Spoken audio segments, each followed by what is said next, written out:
आज Balochistan high court का एक अहम स्टे ऑर्डर, रिस्ट्रेनिंग ऑर्डर वो आया है। इस हवाले से इस पर बात करने के लिए मेरे साथ मौजूद है जनाब कंडरानी साहब। सर, वक्त देने का बहुत बहुत शुक्रिया।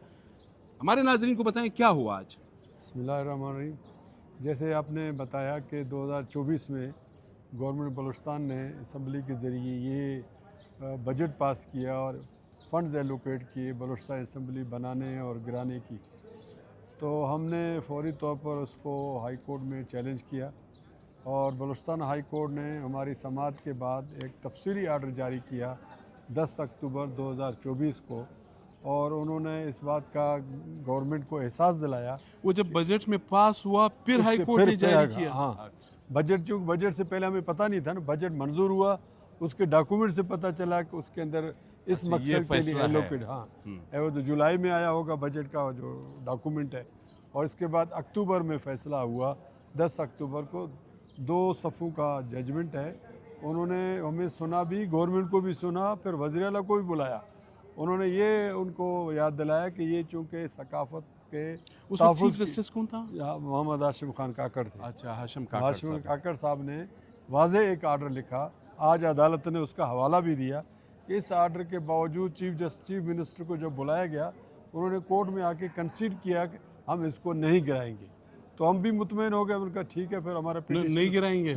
लेकिन अभी तो टेंडर हो रहा था। अभी यही बात है, जब ये टेंडर हुआ तो फिर मैंने दरख्वास्त दी कि जनाब ये तो गिरा रहे हैं इसको। तो फिर वो केस जो है 28 के लिए फ़िक्स हुआ। 28 को चूँकि बेंच मौजूद नहीं था, तो ऑलरेडी हमारा जो केस चल रहा था 2024 वाला, वो आज के लिए फ़िक्स था। आज जब टेकअप हुआ तो हमने गुजारिश की कि गिराने का तो इनके पास अख्तियार ही नहीं है, क्योंकि 2 सूरतें। एक आइन का आर्टिकल 28 है जो ये कहता है कि आपने अपने शहरी को ये तहफ़्फ़ुज़ दिया हुआ है कि उनका जो सकाफ़ती विरसा है उसको हम तहफ़्फ़ुज़ देंगे। आर्टिकल 28 28 तक था। और 28 तक, 8 से 28 तक जो है ये फंडामेंटल राइट्स में शुमार होता है। ये किसी के अख्तियार में नहीं है, किसी का सवाबदीद नहीं है कि सकाफ़त को ख़त्म करे। फिर इसके अंदर बड़ी बात यह है कि जब हमने पिटीशन किया, गवर्नमेंट बलूचिस्तान ने PDWP किया ACS डेवलपमेंट की सरबराही में, उसने भी रिकमेंड किया कि इसको गिराया न जाए, दूसरी बिल्डिंग बनाई जाए। उसने भी ये बात, आज हमने वो भी पढ़ के सुनाया कि जनाब ये तो आपके इदारों को, CNW कौन होता है अपनी तरफ से गिराने का फैसला करे। आज क्या हुआ, हुक्म क्या आज हुआ? नतीजे में हमारे आर्गूमेंट्स के नतीजे में नवाबजादा लश्कर रईसानी साहब की तरफ से रियाज साहब भी तशरीफ़ रखते थे। तो हुक्म ये हुआ कि आइंदा जो उसका टेंडर है, प्रोसेस है, 7 मई 2026 को वो उन्होंने रोक दिया। वो टेंडर नहीं खुलेगा और उसके नतीजे में बलूचिस्तान असम्बली के गिराने का अमल जो है वो रुक गया है। बलूचिस्तान असम्बली को गिराने का अमल जो है वो रोक दिया गया है। ये इम्पोर्टेंट न्यूज़ है। साबिक सदर supreme court bar association Amanullah Kandrani advocate मेरे साथ मौजूद है। उन्होंने इस बात की तस्दीक की है। फाइनली नेक्स्ट हियरिंग जो अगली समाअत है कब है? अगली 11 मई के लिए रख दिया, मंडे के दिन। तो हम मुतमईन हैं, क्योंकि हमारा जो केस है वो आर्टिकल 28 के तहत है, और आज तक पाकिस्तान में जितने अदालती फ़ैसले और नज़ायर हैं वो यही कहते हैं कि हुकूमत पाबंद है फंडामेंटल राइट्स को प्रोटेक्ट करने का, और इसके लिए कोई भी शहरी जो है अंडर आर्टिकल 199 जा सकता है फंडामेंटल राइट्स को इन्फोर्स करने के लिए। इसमें बड़ी ख़बर यह है आपके लिए जी, आपके एजुकेशन के लिए, कि जहाँ आइन की खिलाफ वर्जी हो, फंडामेंटल राइट्स की खिलाफ वर्जी हो, वो आइन से हलफ की खिलाफ वर्जी है आर्टिकल 5 के तहत। क्योंकि हर शहरी या कोई बंदा जो इस मुल्क में रहता हो वो पाबंद है कि आइन का जो है वफ़ादार रहे। ये आइन के ख़िलाफ़ अमल करना जो है आइन से वफ़ादारी के बरक्स है, और उसकी सज़ा आर्टिकल 6 में है जो संगीन गद्दारी है। अगर इस पर कोई नहीं रुका तो ये उनके लिए इतना बड़ा बन सकता है, आर्टिकल 6 रीज़न केस हो सकता है। क्योंकि आर्टिकल 5 ये कहता है आपने आइन से वफ़ादार रहना है।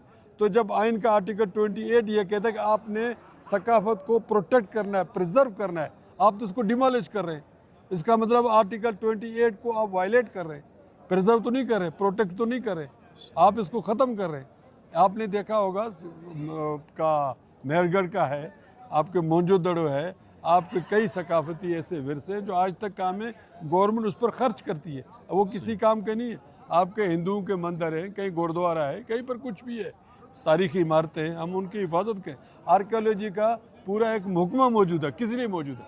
अगर आपने आर्कियोलॉजी को ख़त्म करना है, पर महकमे पर क्यों अपना वो इतना खर्चा कर? कल्चर का महकमा मौजूद है। उसका सर, मकसद ये, thank you. चूँकि ये पॉलिसी मैटर है और फंडामेंटल राइट्स का है, गवर्नमेंट इदारे बनाए हुए हैं इन चीज़ों को प्रोटेक्ट करने के। अगर उस खिलाफवर्जी करेंगे, आर्टिकल 5 इन्वोक होगा, आर्टिकल 6 तक मामला भी जा सकता है। सर आपका बहुत बहुत शुक्रिया। नाजरीन, ज़ाहिर है 3 दिन रह गए थे, 7 मई को टेंडर था। वैसे बाय द वे काम तो यहाँ की जो मेन स्ट्रीम पॉलिटिकल पार्टीज़ है, ये उनका भी काम था। अगर ये पिटिशन नहीं होता तो ये बिल्डिंग डिमोलिश होता।